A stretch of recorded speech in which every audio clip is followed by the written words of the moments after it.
Welcome back to the deep dive. Our mission today is highly specialized. It's intensely practical, really. We're dealing with maybe the most essential question in personal change. hmm How do you accurately diagnose exactly where your mental and emotional energy is just draining out of your life? That really is the core conflict, isn't it? Yeah. And today we're analyzing a proposed solution. We're diving into the foundational diagnostic tool of Angel Wing's online self-mastery and personal transformation program. The PTP. Right, the BTP. It was developed and is presented by Sachin Karnik. And we should be clear, this is not just some self-help journaling exercise. The PTP is a systematic 13-week program. The entire structure rests on this core self-assessment method, which is all detailed in their workbook, #2. It is. So our goal is really to unpack this tool Hmm. because it serves as a comprehensive system. It's the diagnostic, it's the monitoring mechanism, and it's the feedback loop that dictates every single action step in the transformation. It's the compass. It Yeah. really is the compass for the entire journey. Yeah. And we have to start with the fundamental philosophy here, the idea that underpins the whole program. The ultimate objective is, well, they call it the attainment of optimal balance across 12 very specific non-negotiable dimensions of life. And that leads to what they call self-mastery. Okay, self-mastery. But the reason why this balance is so important, why the assessment is structured this way, it all comes down to an energetic premise. The energetic premise, that's the unique hook here, I think. You're saying the human operating system requires this massive reserve of internal energy just to function at its best. Precisely. The program posits that the complex workings of the human mind, decision-making, emotional regulation, making any kind of intentional progress, all of that demands a huge and continuous flow of internal core energy. Okay. And this energy is continually, almost ruthlessly depleted. The source calls it dissipated. And it's dissipated by unresolved personal conflicts. So we're talking about friction, internal friction. Where does this friction even come from? It comes from inconsistency, misalignment, emotional ambivalence. Think about cognitive dissonance, right? That gap between what you know you should do and what you actually do. Every time that gap opens up, it creates an internal conflict. And that requires measurable mental fuel to either process or, just suppress. So if you have friction in a relationship or friction between your career goals and your actual job. Your health goals and your lifestyle. Exactly. That internal resistance just burns energy. That makes incredible sense. It's like this constant low-grade hum of self-sabotage that's the real energy vampire.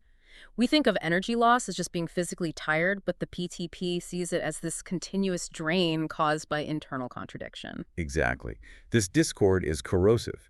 If it persists, knowing you should confront a difficult issue but you keep avoiding it, or intending to save money but spending impulsively, it results in a continuous depletion of that raw core life force. So the assessment is the tool to see it clearly. It's a structured mirror, a necessary lens to identify where that energy is being wasted, where there's systemic neglect, and where the most painful imbalance is. Once you see the pattern and actually quantify the damage, you can finally begin the process of intentional conservation, of revitalizing that essential energy. Okay, let's unpack the structure then, because it's systematic and, frankly, relentless for a reason. Right. The whole assessment is built on this comprehensive 12-dimensional life framework. Right.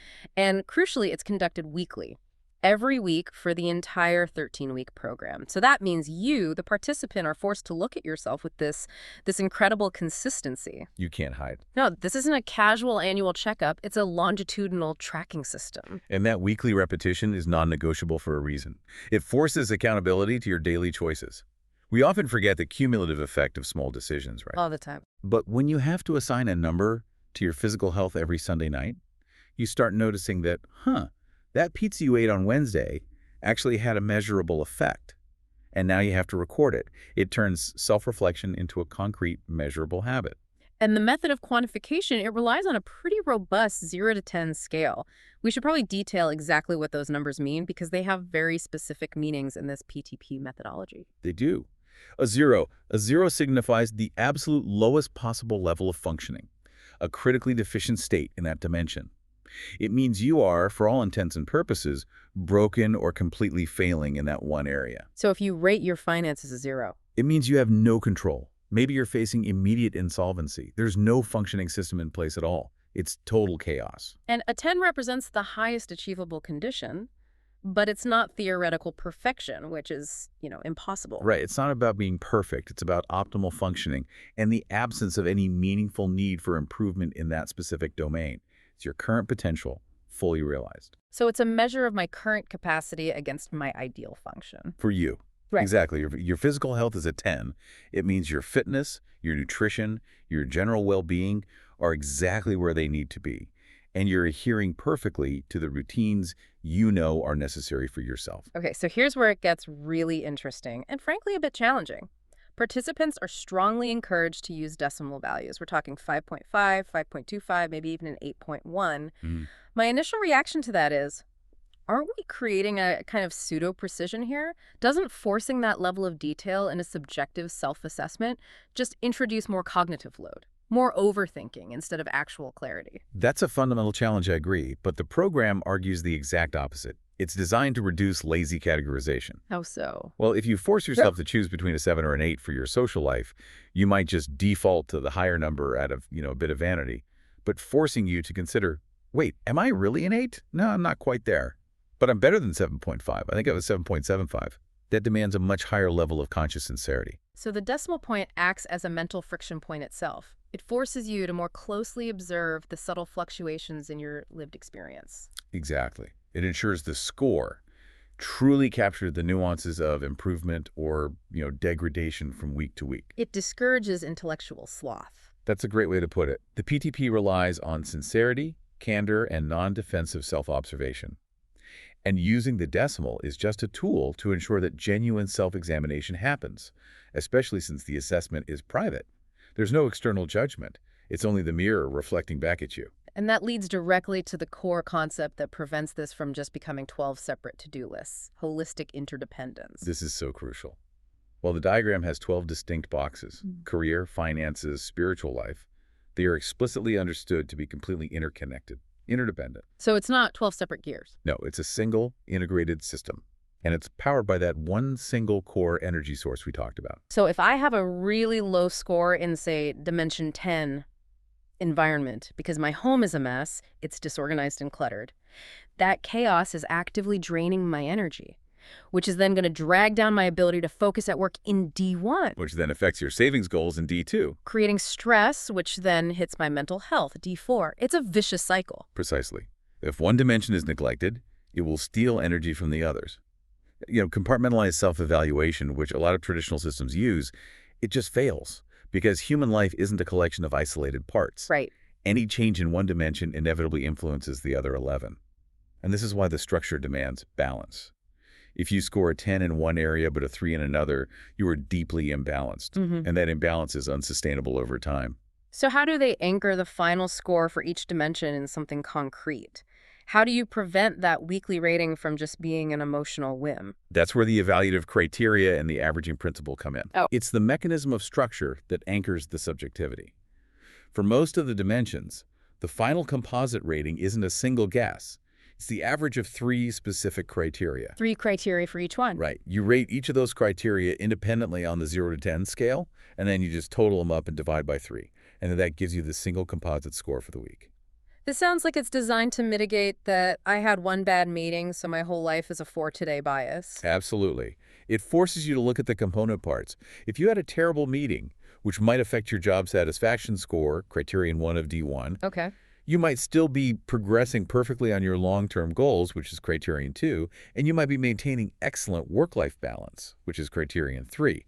By averaging, you get a much more honest and less reactive final number. Now, you mentioned there's one specific outlier. Dimension 5, family and relationships. This is the 6-point special case. Why does the PTP dedicate twice the number of criteria to relationships compared to, say, finances or career? This is a really critical insight into the PTP philosophy. They recognize that relational conflict, especially unresolved family or intimate issues, is arguably the single most potent and sustained source of energy drain. That makes sense. It's unavoidable, it's highly complex, and it's emotionally charged.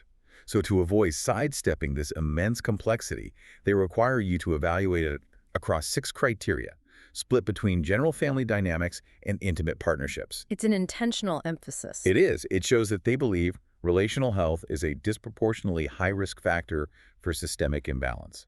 So 6 criteria scored independently than average, resulting in one single composite score for dimension 5. That rigor it's the foundation for cultivating the honesty that drives this whole thing forward. It is. So now we get to the granular detail. We should probably walk through these 12 dimensions, but instead of just reading a list, let's try to interpret the selection. Why these criteria? What are they forcing the participant to confront? Agreed. Let's start with the first three. We could call these the tangible anchors, the physical and logistical realities of survival and stability. Okay, dimension 1, career. It's assessed by 3 criteria that seem to blend objective progress with subjective experience. The first one is job satisfaction. This is the subjective measure. It asks, how much do you enjoy your current role and how closely does it align with your long-term career aspirations? A high score here means you generally wake up excited about the work you do. And the program is smart enough to address modifications, like for retired individuals. They're not just off the hook. No, not at all. If you're retired, you assess your cumulative past satisfaction, but then, and this is key, you must assess your current feeling about that past role. Is there a feeling of completion, of pride, or maybe some lingering resentment or regret? Because that unresolved past conflict is still an energy drain. It's still there, so it has to be factored into the score. Okay, criterion 2, work-related goals. This feels more objective. It's a measure of momentum. It is. Are you making progress toward professional objectives? You could love your job, so you have high satisfaction, but if you're just spinning your wheels and haven't hit a meaningful target in months, your score here is going to be low and it will drag down the average. And criterion 3 is work-life balance. This is that key integration point. It is. How well does the career integrate with your personal life and all your other commitments? A massive workaholic scoring a 10 on the first 2 criteria might still only manage a 3 or 4 here. Because their ambition is actively destabilizing their entire 12-dimensional system. Exactly. Okay, moving to dimension 2, finances. The criteria here seem to ensure that participants look beyond just surface-level income. We begin with financial stability. This asks, is this system solid? It covers your income, your expenses, and your effective management of them. Are you living paycheck to paycheck? Is your budget a constant source of stress? That instability reflects a low number. The second is savings and investments. The source points out that even high earners can have terrible savings habits. They can. So this criterion forces reflection on active resilience building. Are you just getting by, or are you actively securing your future? Are you building an emergency buffer? Right. And the third criterion is financial goals. This focuses on the long-term objectives, retirement, paying off debt, major purchases. It basically operationalizes financial awareness. If you haven't even articulated clear financial goals, you can't score highly on your progress toward them. The PTP is focused on measurable movement. Always. Okay, dimension 3 is physical health. This has to be the foundational anchor for all other energy reserves. It is. The first criterion is fitness level, assessing your current physical fitness and the regularity of your exercise. And the PTP acknowledges that, medical situations might restrict your potential, but it still demands an honest appraisal of the effort you're applying given your current circumstances. Are you optimizing what you have? That's the question. Second is nutrition, the quality of your diet. Are you constantly engaging in dietary imbalances? Too much fast food, too much sugar, not enough hydration.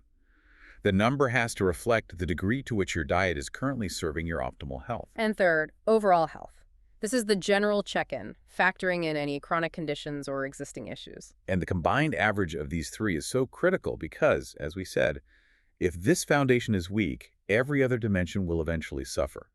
A 4 in physical health makes a 9 in mental health completely unsustainable. Yeah, that makes sense. Let's transition into the internal and relational world.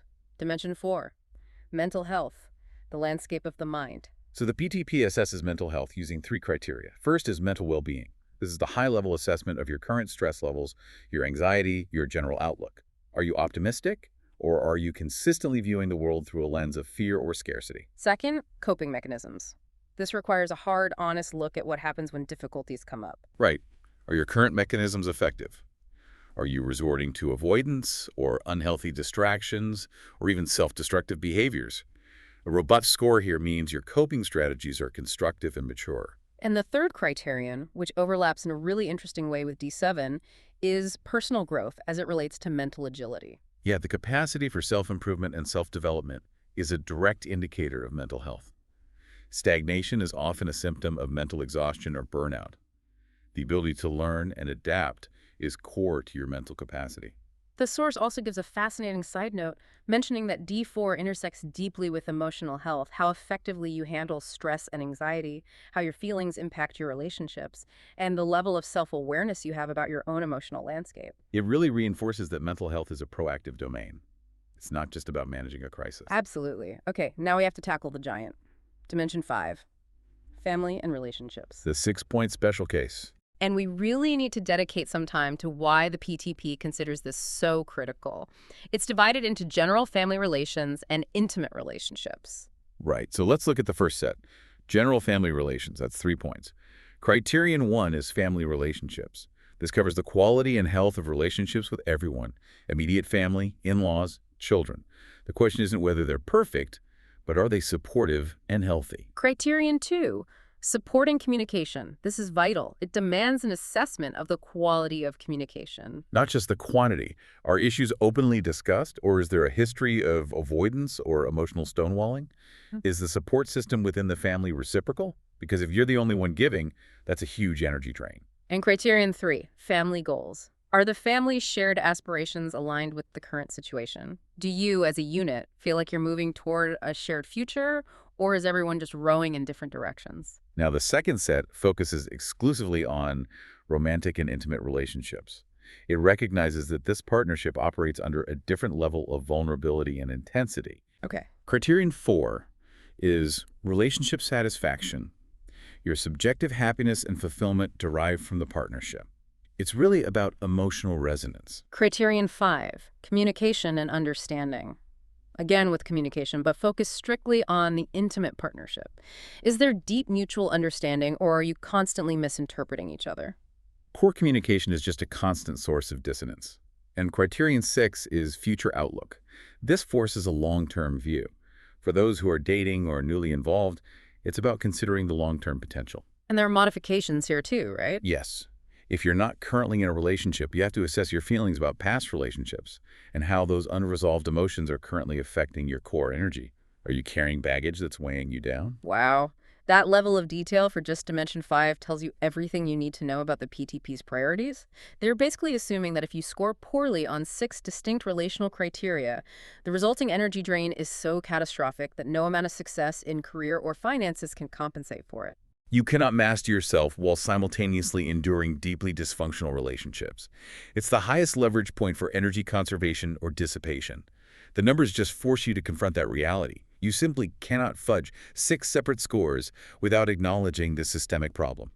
Okay, let's move to the next grouping. Our engagement with the outer world and our inner potential. Dimension 6, social life or social relationships. 3 criteria here, and they're distinct from family. First is quality of friendships, the depth and satisfaction you get from your current friendships. Are they truly supportive? Or are you just maintaining surface-level relationships out of obligation? Because that's another form of energy drain. The score has to reflect sincerity and mutual support. Exactly. Second is community involvement. This is about engagement outside your immediate personal circle, church, temple, a political party, nonprofits, volunteer groups. The assessment is about active engagement and contribution. Are you participating in the world around you? And third, support system, the strength of your overall network. The PTP is really explicit about this. Living in isolation is dangerous. It leads to an eventual breakdown of your energy reserves. If you need help, are there 5 people you can call? The number here is a measure of your resilience against unexpected setbacks. Then we tackle Dimension 7, personal development. Cool. This is focused on active forward motion. The first criterion is self-improvement and growth. Continuous efforts toward acquiring new skills, knowledge, focusing on personal development. Are you reading, taking courses, learning a new language? Stagnation earns a low score. Second, achievement of personal goals. This requires specific, intentional goal setting and then striving toward those goals. This is the operational side of development. Are your personal goals just vague wishes, or are they measurable commitments you're actually tracking? Right. And third is self-awareness and reflection. This is the key process criterion. How much time do you actively spend in self-reflection during the day or the week to increase your self-awareness? Development is impossible without this reflective loop. If you skip reflection, you skip development.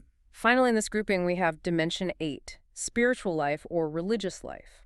And this dimension is carefully defined by the participant, right? It can be formal religion, meditation, a higher power. Or just the mind-body-spirit connection, yeah.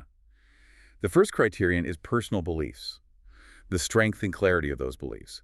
If you're going through a spiritual crisis or if your beliefs are internally contradictory, that requires a low number, even if you're regularly attending services. Because confusion is an energy drain. Exactly.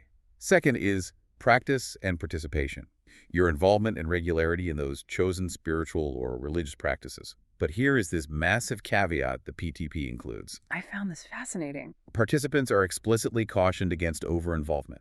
That's profound. Right. Even a seemingly virtuous activity like spiritual practice can become detrimental if it causes systemic imbalance. Right. Say, spending so much time volunteering at church that you neglect your spouse or your finances. The assessment forces you to view even your spiritual life through the lens of overall system balance. And the third point is impact on life. Does your spirituality remain abstract, or is it fundamentally influencing your daily decisions and actions?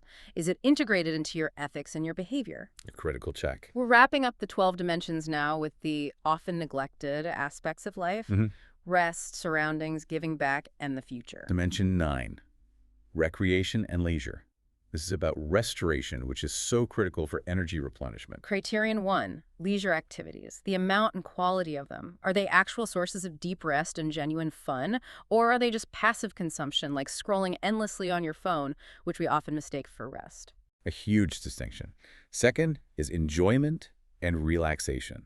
How effectively do these activities contribute to true enjoyment and relaxation?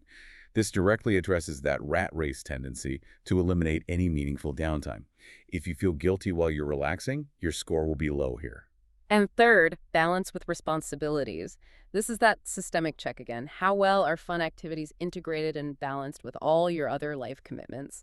You can't score a 10 if you spend all your time on leisure, but your career is failing. Right. Then we have Dimension 10, environment. This focuses heavily on your physical surroundings, starting with the home, which is where energy management really begins. First is environment, physical surroundings, specifically your home, neighborhood, and community. The focus is internal. When you walk into your home, do you feel an instant sense of calm and relaxation, or is there this subtle agitation created by clutter, disorganization, or general disorder? A 10 means your physical space is a sanctuary. Second is importance of surroundings. This is about the impact of that physical environment on your well-being. If the disorganization is visibly draining your energy or contributing to your stress, that warrants a lower score. The environment isn't just aesthetic, it's energetic. And third is living conditions and community. The comfort of your living space, the safety and amenities of the neighborhood, your sense of belonging. What's crucial here, though, is the flexibility.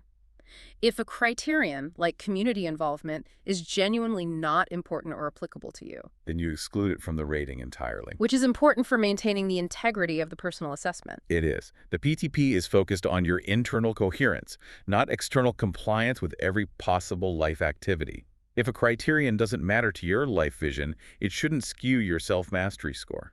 Now, Dimension 11, contribution to society. This emphasizes acts done above and beyond your daily work, often unpaid altruism. Criterion 1 is community impact and involvement. This means active engagement in activities beneficial to society, whether that's formal volunteering, mentorship, or consistent philanthropic giving. Second, personal satisfaction from contribution. This assesses the fulfillment you get from giving back. Are you doing it out of obligation, or does it genuinely replenish a part of your soul? And third, alignment with altruistic goals. Do your contributions align with your core values, doing good for people, animals, the environment? This checks for authenticity in your giving.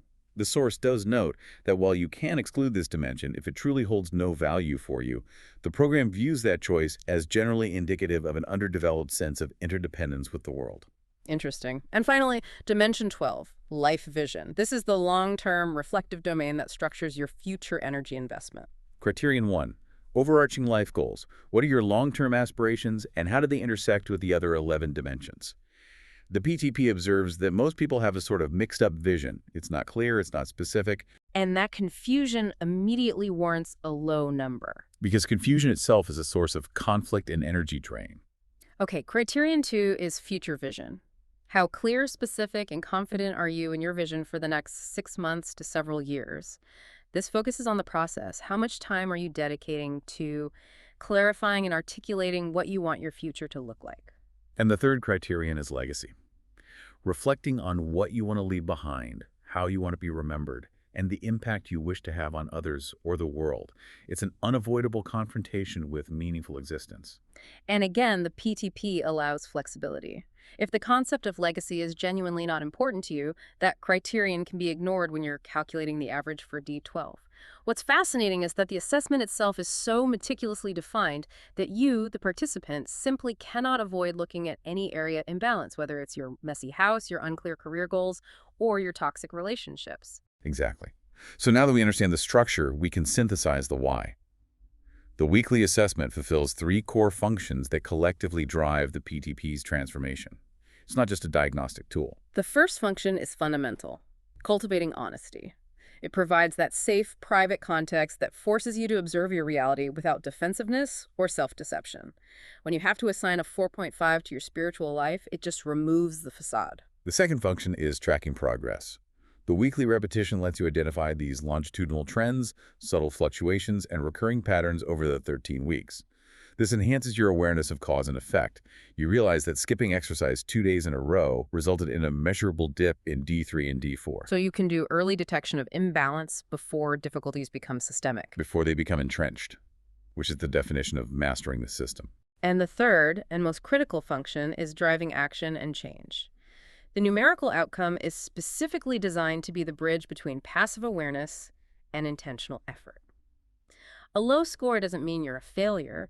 It means you have a high leverage opportunity to apply energy. And this is the moment the assessment transforms into a directive. It immediately leads to the program's central homework assignment, which operationalizes the results. And the question is, what do I need to do to increase the numbers that I have given in each dimension? That is the pivotal question. It forces you to move from reflection to solution. And this is where the PTP introduces what they call the master key to measurable improvement and transformation. The emphasis here is profound, and it's often overlooked in self-help. Insight without action is insufficient. Right. You can know why you're failing until the cows come home, but if you don't translate that knowledge into structured behavior, nothing changes. The master key to incremental improvement is scheduled action. Let's break that down. Scheduled action. Why is scheduling a decision the crucial differentiating factor? Because it moves the action step out of the realm of intention, which relies on inconsistent motivation or willpower, and it places it into the structure of commitment. Okay. The PTP demands that your action steps must be explicitly placed into a calendar, whether it's physical or digital. This is how you transform a vague intention into a concrete, non-negotiable appointment. Can you give us an example of how this applies across dimensions? Certainly. If your score in finances, D2, is low, and your homework question reveals you need to get a clear picture of your current debt, the action step isn't, I will talk to a financial planner soon. Which never happens. Right. The action is schedule a 30-minute meeting with a financial planner on Tuesday at 4:00 p.m., and it goes into the calendar. If you need to increase your physical health score, you don't just say, I'll exercise more. You schedule the 45 minutes of cardio for 6 a.m. on Monday, Wednesday, and Friday. So the calendar is the judge and the executioner. It reduces your reliance on motivation, which is fleeting, and replaces it with discipline, which is structural. And this emphasis on consistent follow-through is directly tied back to that core concept of energy dissipation. The source provides a powerful analogy. Think about the moment you decide to do something, say waking up at 5:30 a.m. to exercise, and then you hit the snooze button. That seemingly minor action-hitting snooze is instantly causing energy damage. It is, because in that split second, you have placed yourself in direct contradiction with your own conscious, intentional decision. This inconsistent follow-through on your own choices immediately creates internal friction, cognitive dissonance, and emotional ambivalence. You're actively undermining your own internal authority. And that internal battle wastes precious life force. It's a continuous, low-level betrayal of the self. So the ultimate definition of self-mastery within the PTP isn't about controlling the outside world. It's operationally defined as the capacity to consistently follow through on one's own decisions. That's powerful. When you honor your scheduled commitment, be it meditation, exercise, or difficult conversation, you are strengthening that internal coherence. Every action step you place in the calendar and successfully execute conserves energy, and builds momentum. And when you fail to schedule it. It remains subject to chaotic internal dialogue and competing priorities, which just ensures the imbalance persists. The self-assessment provides the map, schedule action provides the vehicle. So the PTP is clearly about more than just a 12-dimensional checklist and a calendar. It integrates these self-assessments and action plans with a powerful cognitive recalibration mechanism, the quantum transformation principles, or QTPs. Right, these QTPs are introduced weekly and they function as energetic and cognitive tools. They're designed to subtly and structurally recalibrate the participant's mindset and emotional reactivity through sustained, intentional exposure. They're addressing the inner operating software that so often sabotages the external action. We've seen the first principle mentioned in the source material, acceptance. This is the idea that you acknowledge reality as it is, which reduces the energy spent on futile resistance. If you're constantly fighting what is, that's a massive systemic energy drain. Acceptance is the prerequisite for energy conservation. You can't schedule action until you accept the score you gave yourself in the assessment. Okay. But for the second week of the program, the QTP shifts to a relational focus. Tolerance. Tolerance. Right. And it's defined not just as, patient endurance, but as an active transformative principle. Its definition is very specific and encompassing.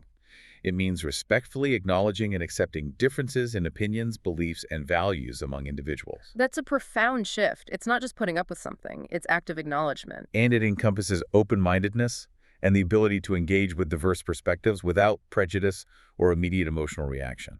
This has huge implications for D5 and D6 relationships and social life. I would think so. It does. It encourages patience and understanding in interpersonal interactions. I mean, think about the energy cost of arguing with someone on social media or constantly fighting a relative over their political beliefs. That resistance, that emotional charge, is pure energy dissipation. It's the internal monologue of resistance that kills your focus. And the PTP frames tolerance as a quantum principle because once this quality is truly internalized, it immediately opens up internal power by eliminating that specific drain. So if you can just accept that someone holds a different value set without feeling compelled to internally or externally fight them, you instantly reclaim the energy that would have been wasted in that conflict. And that conserved energy can then be applied to increase your score in, say, personal development or career. Now, this principle isn't just a suggestion. There's a specific physical, ritualized homework assignment associated with internalizing it. Yes. And the instruction is remarkably simple, yet highly ritualistic.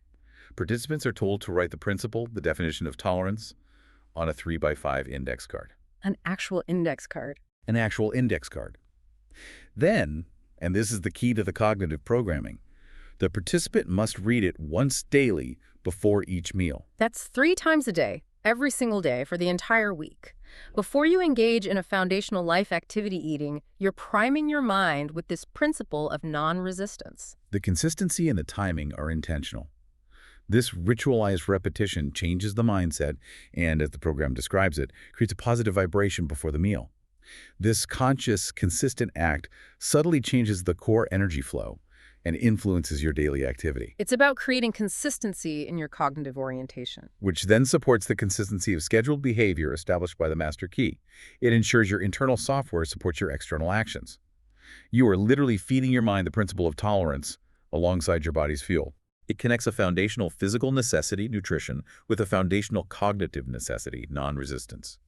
If you consistently feed your mind the principle of tolerance, you become less reactive, you waste less energy fighting reality or resisting others, and you have more reserve available to achieve self-mastery across the 12 dimensions. What we've explored today is this incredibly detailed, systematic, and surprisingly rigorous methodology that forms the absolute foundation of the PTP.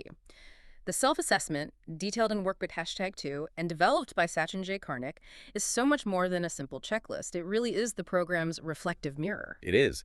It's designed to make your internal energy flow, your imbalances, and your efforts visible and measurable. By anchoring subjective feelings to specific, detailed 3-point criteria and forcing the use of precise decimal values, it eliminates that intellectual laziness and provides the necessary clarity to move from passive awareness to strategic, scheduled action. And the objective isn't just some abstract enlightenment, it's tangible self-mastery. Operationally defined as consistently following through on your own decisions, using that conserved energy, the energy no longer drained by internal conflict or relational resistance, to intentionally raise your scores across those 12 interdependent dimensions. Which brings us back to the quantum transformation principle of tolerance. If disciplined, scheduled action is the master key to mastering your decisions, consider this final provocative thought. How much internal energy are you currently wasting every single day by emotionally resisting, arguing with, or reacting to the differing opinions, beliefs, and values of the world around you? That's a heavy question. The practice of tolerance, implemented 3 times daily as a simple intentional principle, might instantly conserve a massive, reusable reserve of energy that could be far better used to schedule and execute the action steps necessary to increase the numbers in one of your 12 most essential dimensions. Something to reflect on deeply this week. Thank you for joining us for this deep dive into the foundation of transformation.